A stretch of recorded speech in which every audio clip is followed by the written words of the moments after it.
What's up, everybody? Happy draft day to you. Just firing out the link here one more time. Thought a little bit of lunch day draft chatter would be good here, as we're about 8 hours away, less than 8 hours away, I guess, from in my opinion, easily one of the most important drafts this franchise has had in quite some time. So pretty much, we'll just take questions today. Any kind of last minute things that people have on their mind. I think it's going to be extremely exciting, very unpredictable first couple picks, certainly before the Colts get on the clock there at number 6. Thanks, Brett. Thanks, Will, for joining us today. One thing I did kind of want to say right off the bat before I get into, Colts specific questions that I'm sure we're going to have is I feel like there still is a chance that 4 quarterbacks to go in the first 5 picks. It seems like that sort of projection has kind of flown under the radar a little bit. I know it's something I asked Chris Ballard last Friday if he'd be more surprised if 2 quarterbacks went in the first 5 picks or 4. And he said 4 quarterbacks going in the first 5 picks would surprise him more. But I just feel like teams panic for quarterbacks. And, I know outside of Cleveland at 1, the Jets at 3, maybe Denver there at 5. 2 and 4, New York and then Cleveland with that second pick, they probably aren't going to be, in the quarterback market. But I think teams are just going to trade up. And ultimately, again, I think teams panic for quarterbacks. We saw Kansas City and Houston offer so much last year to move from kind of mid to late 20s all the way up, near the top 10. So yeah, that is something to keep an eye on for those out there. Still kind of in the crossing the fingers for Bradley Chubb. And I see, Will, your question here: what are the realistic chances we get Chubb? I think it's got to be that 4 quarterback scenario in the top 5 picks. And right now I don't put it very high, but I still think there's a chance that 4 quarterbacks could go that high. And I mean, can you imagine if the Colts got Bradley Chubb at 6? I mean, theoretically, you're getting the player you wanted, or we're probably going to get at number 3. You still got that player at 6. And now you have 2 second-round picks in the top half of the second round here in 2018. And you have the Jets' second-round pick next year. That would be the ultimate win, the ultimate home run grand slam when we're talking about that trade back on St. Patrick's Day for the Colts. So for those of you just kind of trickling into today's Facebook Live, appreciate you all. If you have any questions, just kind of shoot them my way. I do want to go over the 8 premium players that I think are on the board for Chris Ballard that he talked about last Friday. And, some of those names need to be kept in mind in case the Colts do trade back to number 12. So, yeah, I'll get into that. But besides that, I just kind of want to answer questions. Anything you guys have on your mind, I'm happy to answer. Got one here from James. What happens if Baker Mayfield goes 1? I think that not a huge impact on what that would mean for the Colts really at 6. I do think Sam Darnold would maybe, what about the Giants at 2? Is there any quarterback on the board, mainly Sam Darnold, I guess, he's been the most popular choice at 1, that would make them pause in taking a Saquon Barkley, who I think is probably the consensus player that a lot of people think will go number 2. What happens there if Darnold doesn't go 1? Do they all of a sudden take a quarterback when we feel like they're in more of a win-now mode and just kind of want to ride out Eli Manning here in these final couple seasons that he has? So the Giants, to me, is just the ultimate domino on what they do at 2. And I do think there is going to be a situation where there are going to be some quarterbacks on the board at maybe in that 2 to 4 range that teams didn't think could be there. If Darnold starts to fall, if teams are enamored by Josh Allen and the upside that he has. So that is something that I think, James, on paper, I don't think it could impact things too much. But if teams are banking on, those quarterbacks going in the order that we think they are going, then certainly that could affect the domino of where Barkley and Chubb go in the top 5. Because right now, if I was a betting man, I would assume 3 quarterbacks go in the top 5, 1, 3, and 5, and then Barkley and Chubb go as well. Now, maybe at 5 with Denver, maybe a quarterback doesn't go there. If they stand pat, maybe they take Quentin Nelson, maybe they take Denzel Ward, something like that. So those are a couple things to keep in mind. Seth asks Roquan at 6. I think we had another question. Joey says Roquan at 6. I'll say this. If we would have done this Facebook Live a couple weeks ago, I probably wouldn't have been as on the Roquan at 6 train, but I think I am there. And right now, if you're going to make me pick a prospect for the Colts, I'm going with Roquan Smith. The 3 other names that I think are very much in play are Tremaine Edmonds, Derwin James, and I still think you'd be foolish to totally ignore Quentin Nelson given how safe of a pick that is and how really dominant of a player a lot of people think he can be. I mean, people call him, his sort of generational talent at a position that certainly is not usually top 10 worthy, but it's hard to totally ignore that guy. But when we're talking Roquan Smith, his sideline-to-sideline ability is just freakish. And it's so needed in today's NFL. We see more and more of the college game sprinkle into the NFL. The Colts are playing a defense. It's a lot more predicated on speed now. So you need that. You need a hash mark to hash mark, sideline to sideline type of guys. And Roquan Smith is certainly that. So I think size-wise is really the only reason why.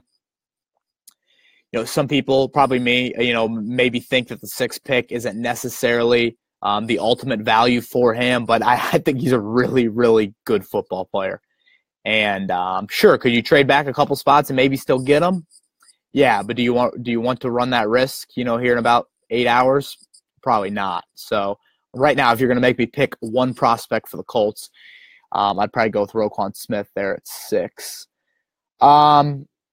Pete asks, if we get Chubb at 6, what do we look to fill with the next pick? So I did a positional mock draft on 1070thefan.com earlier this week. And, in all honesty, it's best player available for the Colts. That is how they have to go about things. And when you have as many needs as you do, it's certainly going to be that. So I still did a positional mock draft just to try to kind of pair up draft depth with where I look at this roster. I put White out at 36 with that first pick in the second round. I think I had offensive guard at 37, that second pick there in the second round. I then went with I think I had defensive tackle with that third pick, the second pick from the Jets there in the second round. I think I had running back in the third round. I had middle linebacker in the fourth round. And again, these are very interchangeable, but that's just kind of the order that I came up with. You certainly need another offensive lineman. You certainly need a corner. I don't think you can go through a single draft nowadays in today's NFL without taking a corner.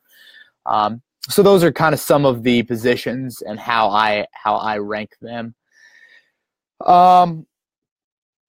Yeah, James, you do bring up a good point about, Nelson, more of a zone blocking scheme is kind of what the Colts are going for. Yeah, I don't think that Nelson is a slam dunk, like no-brainer. You take him at 6 and you don't look back. I have kind of changed my thinking here in the past couple of weeks of you start looking at this interior line depth, and I think you can get a quality guard.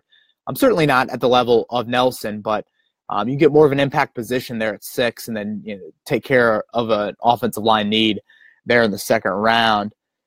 Dave says he's going to be at the draft. That's awesome. Down there in Dallas, are you going to be there? I will not be there. Went to the draft 2 years ago in Chicago.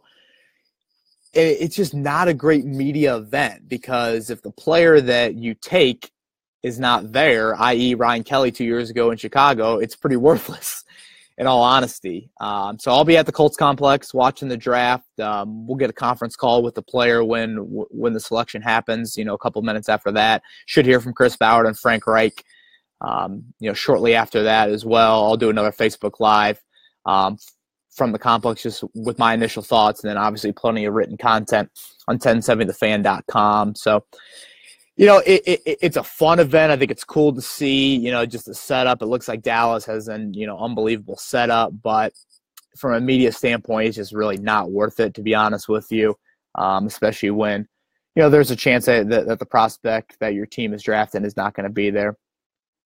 Grant, going to see some trades up in front of the Colts to get quarterbacks. I think so. I mean, I just feel like teams panic. And Buffalo at 12, Miami at 11, Arizona at 15. You know, could they move up to 2 or 4 or 5 and take quarterbacks? Again, right now, if I were a betting man, I think 3 quarterbacks go in the top 5. So that would take, theoretically Barkley and Chubb off the board. But I'm still not going to totally rule that out just yet. James asked, how does Clayton Geathers compare to Derwin James? I think they are similar a little bit. I think Derwin more of a cover guy than Clayton, maybe not as physical as that enforcer. Clayton came in about, I think 222 was maybe what he weighed at Central Florida. I think Derwin a little bit lankier isn't the right word, but just not as filled out as Clayton, as stocky as Clayton is. But I think nowadays in the NFL, as a pure safety, the need is really not there for the Colts. I know there's some injury questions, but you actually feel decent about your safety depth. But Derwin, you just kind of put him on the field, and he's so athletic, brings speed, versatile, can line him up, as a running back coming out of the backfield against a tight end, maybe even as a slot corner. That position, he doesn't really have maybe an ideal fit with this current roster lookup in your starting 11, but I still think he's a hell of a player, and I think the Colts are enamored by his athleticism. So he's one of the 8 premium players that I feel pretty good about, that the Colts maybe even might look into at number 6. Who else we got here? Matt, thank you all for joining today. Again, we got a Colts podcast, Kevin's Corner on iTunes. If you haven't checked it out, check that out. Plenty of written content on 1070thefan.com, just going over some of my last draft thoughts, and figured a little lunchtime Facebook Live would be good today. So Matt asks, hearing Oakland wants to trade up for Chubb. If he's there at 6, do you think we trade back to 10 and get picks? We would still be in play for a premium player. If Chubb is there at 6, it would be really hard for me to move back. I don't know exactly what Oakland's draft haul looks like here in 2018.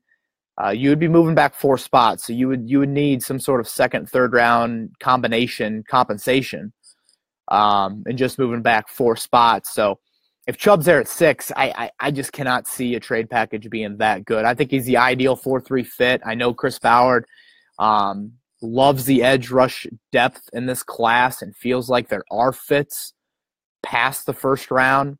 I just think Chubb is such a perfect mold of a 4-3 every down defensive end. If you could get him at 6, man, that would be a major, major win in my book. Cameron asks, you just mentioned wideout in the second round. Do the Colts use their second round picks to move up into the end of the first to draft a wideout that might not make it to the second round? I say no. I'd be very surprised. Well, I'd be surprised if the Colts traded up in the first day or so of this draft. I understand you have the capital to do it, and the Colts have 5 picks in the first 3 rounds, 5 picks in the first 67 selections. It's the most draft capital this franchise has had since 1982. So it's pretty remarkable, and that's why when you ignored free agency like you did those first 3 days, you had to assemble picks, stockpile picks. 3 days into free agency, boom, what does Chris Ballard do? Trades back with the Jets, and now the Colts have a very impressive amount of picks, something this franchise, certainly in the Indianapolis era has not seen. Think back to 2015. You had 1 pick in the first 65 selections. That 1 pick was Philip Dorsett. And then you come at, I think, 65 overall, and you take DeJon Smith, or 66 overall, you take him. And I don't even know if he's still in the NFL. I don't think he was on a 53-man roster for very long last year. So that is the advantage the Colts have right now, and it's needed because you obviously have to build through this draft. But I'm hesitant to trade back into the first round. That would take a pick away from you. I just think you have an abundance of needs that, unless you're like obsessed with DJ Moore, the wideout out of Maryland, or Calvin Ridley out of Alabama, and they start dropping, I don't think there's a wideout in my eyes that I would all of a sudden move up. And I do think there's going to be teams late first round that are going to want to move back. Philly is a team at 32. They don't have a second or third round pick, but I don't think there is a wideout. So Randall, thanks for joining. Just joining in. More likely Colts stay put or move back at this point. For me to say that with any confidence, I got to see the board fall. I think right now, if you're going to make me pick, and under the impression of 3 quarterbacks go in those first 5 picks, I would say 60-40, they stand pat. I really got to see those trade packages because, if Buffalo offers you, a king's ransom, it is going to be hard to say no. And if the problem with moving back at 12 is, Ballard talked last Friday, he's got 8 premium players plus 4 quarterbacks. So if you move to 12, you're still getting a premium player, but you're getting a premium player that's left. You can dictate things a little bit more at 6. Certainly you can add picks in moving back, but that's the dilemma that you have there. Ryan, which running back do you see us drafting? Boy, I think it'd be great if I don't think Darius Geis is falling, obviously, to 36 or 37. I listed running back in the 3rd round of my positional mock draft, and I think if Nick Chubb's there at 67, that'd be pretty good. I think you need more of an in-between the tackles guy. I know there's been some talk about Mark Walton, the Miami back, Rashard Penny from San Diego State, Ronald Jones, USC. You worry about his hands a little bit. The kid from Arizona State, his name's escaping me right now, but I thought he showed some explosion down at the combine. It's a deep class, really deep class. So, yeah, I think Chubb early 3rd round would be great. Randall, are you buying Baker Mayfield to the Browns? Not yet. I really like Baker Mayfield, but I'm not buying it just yet. Cody, what's for lunch today, KB? I slid over to Qdoba. Got a little Doba before this Facebook Live. Need to be on a full stomach to try and give you guys some good knowledge. Clayton, if you're the GM, who you're taking tonight? Again, I think Roquan Smith, if the 3 quarterbacks go, I think him over Quentin Nelson. Tremaine Edmonds and Derwin James, I think, are very much in play as well. Brett, is there any of those premium 8 that are the last case scenario, or are they all just dependent on the situation? I think just dependent on the situation. And for those of you that haven't checked it out now, head over to 1070thefan.com. I posted the 8 premium players, my guess, and I feel really good about 7 of those 8. I think Vita Vea out of Washington might be more in play than what I previously thought. Now, for that to happen, I would think the Colts would have to trade back to 12 for Vea to be a possibility. So, but I feel really good about 7 of those 8 that I listed. I'm not totally sure which one I missed on. Maybe Denzel Ward, maybe Mika Fitzpatrick, but yeah, that's kind of my thoughts right now. And I don't know the order per se, but I feel pretty good about 7 of those 8 plus Vea. James, I'm going to watch the Avengers tonight. What time should I sneak out of the theater to see who we pick? I'm guessing 8:45 to 9 Eastern time for the Colts. 10 minutes for each pick tonight. I would hope that the NFL gets Cleveland on the clock at about 8:05 at the latest. So let's say those first 5 picks take 9 minutes apiece. That's 45 minutes total. That's 8:50 that the Colts would get on the clock. So, yeah, I'm thinking right around then. And I would expect the Colts to milk that clock. I could see them full well taking, all 9 minutes, 9:30, 9:40, something like that. Debbie, it's going to be Roquan Smith all the way, a great potential player. I love Roquan Smith. I do. You worry about his size maybe a little bit, but this is a Colts defense that I just think needs guys in space. It needs that from their linebacker group. And learning more about the scheme and hearing more of that. I know Chris Ballard's history does not involve taking off-ball linebackers, but you look at what he had in Chicago, Lance Briggs, Brian Urlacher, Derek Johnson in Kansas City. I think he knows the value of getting that stud in there, and Roquan Smith seems to check all the boxes from a football IQ point as well.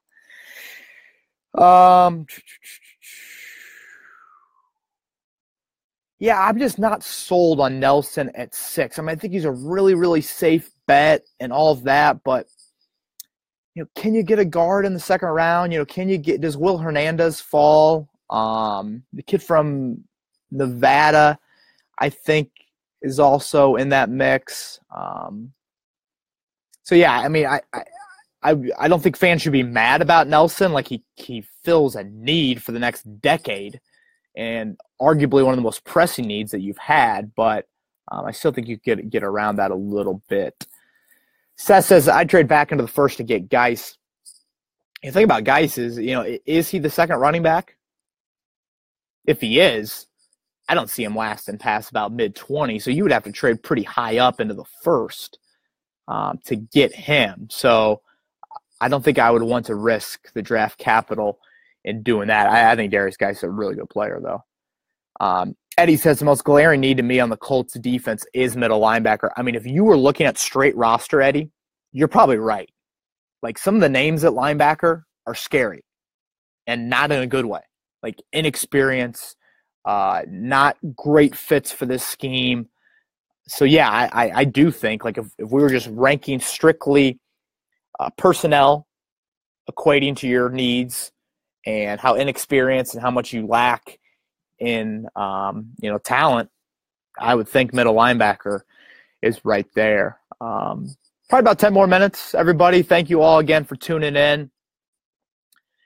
If you're just joining us, we'll have this up on the Facebook page shortly after, so you can check out the first 10 or 15 minutes or so. Basically, I just kind of wanted to answer questions anybody had and see what y'all are thinking. Grant asks, you want 22 or next year's first? So he's referencing Buffalo trading back. That's a good question. Buffalo was a playoff team last year. I think they could be in the mix for a wild card spot. So I would expect them to be kind of picking in that similar range again in 2019. Maybe next year's first would be better because, you try and start re-signing some of these guys and, that would make for a pretty crowded, re-sign sheet when, the 4 or 5 year window comes down the road, 5 years for first round picks, 4 years for second round picks. But I haven't really thought too much about it, Grant, to be honest with you. I think the key is just getting one of those first round picks, either next year or 22. Dave, who is the surprise fall that happens every year? That's a good one, Dave. Does Fitzpatrick fall? It seems like he's already kind of falling. He was a guy that we had as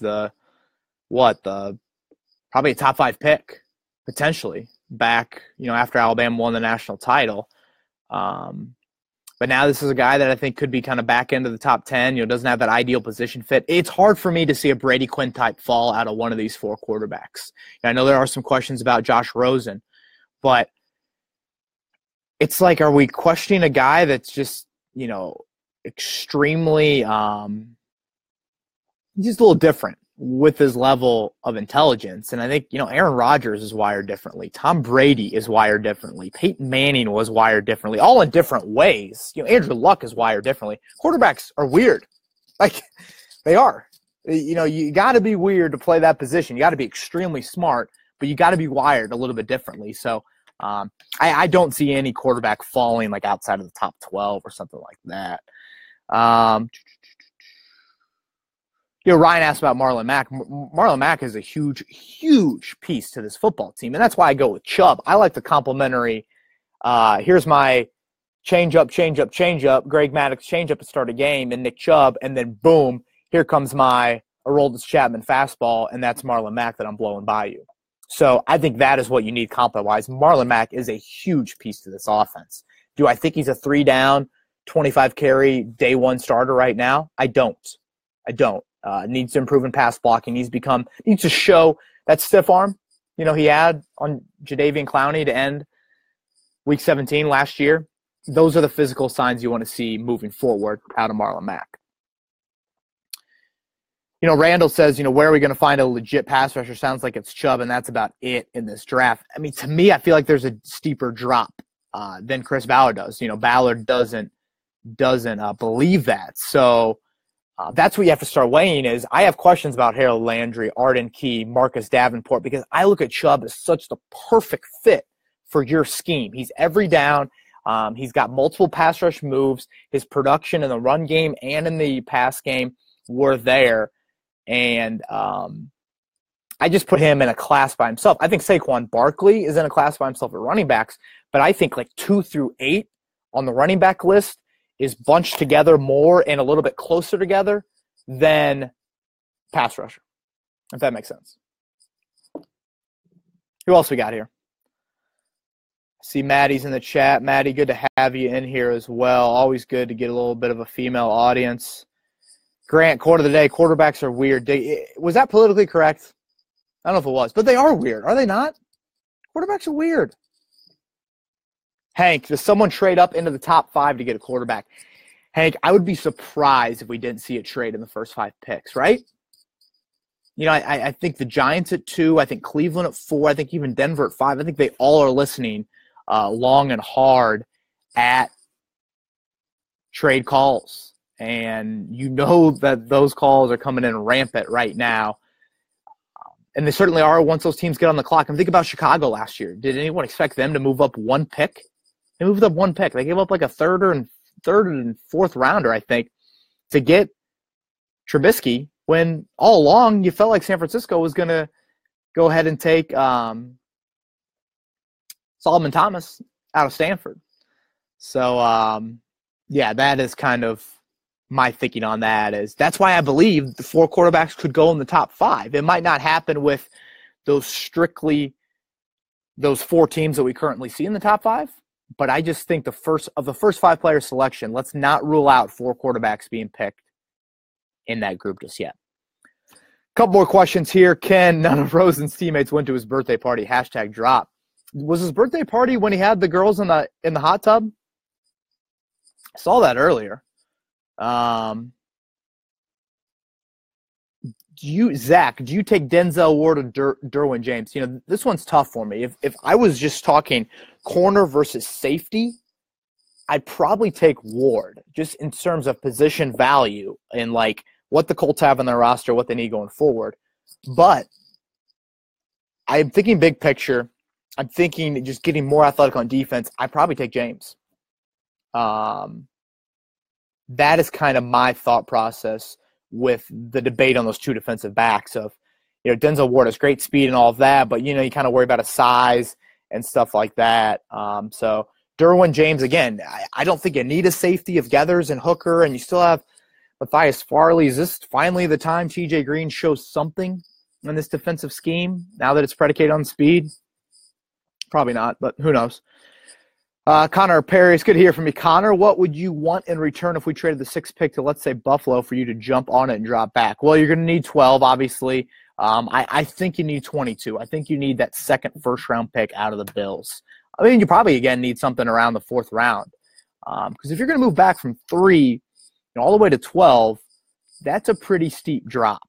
So I think that is an area that you have to keep in mind of, you better make sure that package is worth it. And I see Bobby popping in. I feel the Colts have invested too much at safety the last few years to pick safety again.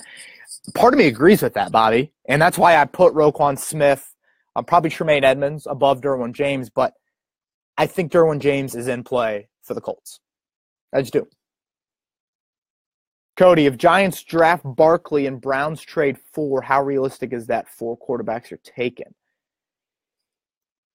Well, if the Browns trade out of 4, I'd assume any team coming up to 4, let's say it's Buffalo, they're going to take a quarterback. So there's 3 quarterbacks in the first 4 picks. Now Denver is your outlier. Let's say it's Baker Mayfield. You know, John Elway, Senior Bowl, were they enamored enough with Baker to go ahead and pull the trigger on him? I think there's a good chance, Cody, under that scenario. Grant, do you have any tweets from high school you are ashamed of? Probably. Yeah, definitely. 100%. Yeah. God. Yeah, I was immature. I'm trying to think of when I got Twitter. You know, actually, I don't think I had Twitter in high school. I'm not that young. Got Twitter in college, definitely. Probably some dumb tweets. Obviously that in reference to Josh Allen right now. Some of those tweets coming back. David Deering, he wants Peyton playing until Luck is back. Well, David, it's going to be Jacoby under center. Duran, am I the only one who wants Nelson over Chubb? I would say yes, Duran. I think the vast majority of people want Bradley Chubb. And that, again, goes back to my impact positions. Bradley Chubb can impact 2 plays a game and save the day. Quentin Nelson could be dominant 60 plays a game, and the same return on those 60 plays aren't the same return on Bradley Chubb strip sack and, a huge 3rd and 8 play in the red zone or something like that. All right, wrapping up here, Chase. Billy Price, Maurice Hurst, Mike Hughes are there at 36, 37. Who are your guys? Who would you be looking at? So I assume, Chase, you want me to pick 2 of those 3.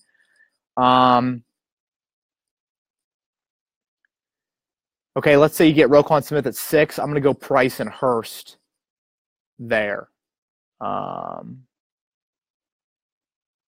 Yeah. Price or Hurst.